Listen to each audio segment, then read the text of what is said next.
1945 में क्रिसमस की रात अमेरिका के वेस्ट वर्जीनिया में एक ऐसा वाकया हुआ जिसे आज भी याद किया जाए तो रूह कांप उठती है। जॉर्ज सॉडर नामी शख्स अपनी बीवी जेनी सॉडर और 10 प्यारे बच्चों के साथ क्रिसमस का जश्न मना रहे थे। हर चेहरा खुशी से रोशन था, लेकिन कौन जानता था कि ये रात एक बुरे सपने में बदलने वाली है। एक ऐसा नाइटमेयर जो आज तक एक ना सुलझने वाला मुअम्मा बना हुआ है। हुआ कुछ यूं कि रात के करीब 1 बज रहे थे जब घर में अचानक आग भड़क उठती है। जॉर्ज और जेनी अपने 4 बच्चों को लेकर बाहर भागते हैं, लेकिन ऊपर कमरे में सोए 5 बच्चे हमेशा हमेशा के लिए कहीं गायब हो जाते हैं।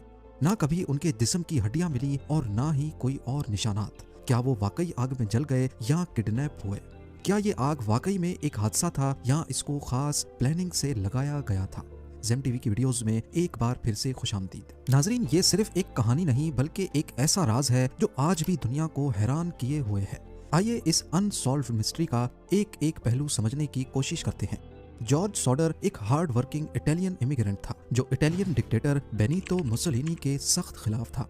यही वजह है कि वो इटली छोड़कर अमेरिका में रहने पर मजबूर था। इटालियन डिक्टेटर के खिलाफ खुल्लम खुल्ला बातें करना उसके लिए मुसीबत बन सकता था, लेकिन उसने कभी भी डर नहीं दिखाया। अमेरिका में वो ट्रकिंग का बिजनेस करता और खुशकिस्मती से उसका अपना घर भी था। उसकी बीवी जेनी सॉडर एक डेडिकेटेड हाउसवाइफ थी जो अपने बच्चों को प्यार और डिसिप्लिन के साथ संभालती थी। 24 दिसंबर 1945 क्रिसमस के दिन सॉडर के बच्चे अपने नए खिलौनों के साथ खेल रहे थे। रात होती है और ऊपर के कमरे में 5 बच्चे अपने बिस्तर पर सोने के लिए चले जाते हैं। रात के करीब 1 बजे जेनी को घर में धुआं महसूस होता है। जब वो देखने जाती है तो मालूम पड़ता है कि किचन में किसी वजह से आग लग चुकी है। जॉर्ज और जेनी अपने 4 बच्चों के साथ बाहर निकलते हैं, लेकिन ऊपर के कमरे में सोए 5 बच्चे अंदर ही रह जाते हैं। जॉर्ज ने उनको बचाने की हर मुमकिन कोशिश की।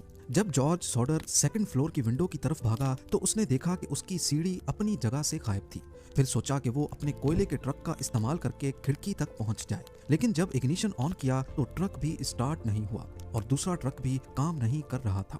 जो लोग वहां मौजूद थे उन्होंने फेयरविल फायर डिपार्टमेंट को कॉल करने की कोशिश की, लेकिन बदकिस्मती से कोई जवाब नहीं मिला। बाद में जब किसी तरह फायर चीफ से कांटेक्ट हुआ तब भी फायर ब्रिगेड हादसे के 7 घंटों के बाद पहुंची।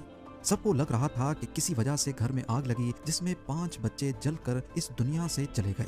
पर यह केस जितना देखने और सुनने में नॉर्मल लग रहा था, ये उतना ही ज्यादा पेचीदा भी था। अगली सुबह जब इन्वेस्टिगेशन शुरू हुई तो ऑफिशियल्स ने भी ऐसा ही कुछ बयान देकर केस को क्लोज कर दिया। उनका कहना था कि आग लगने की वजह से बच्चे जलकर खत्म हो गए हैं।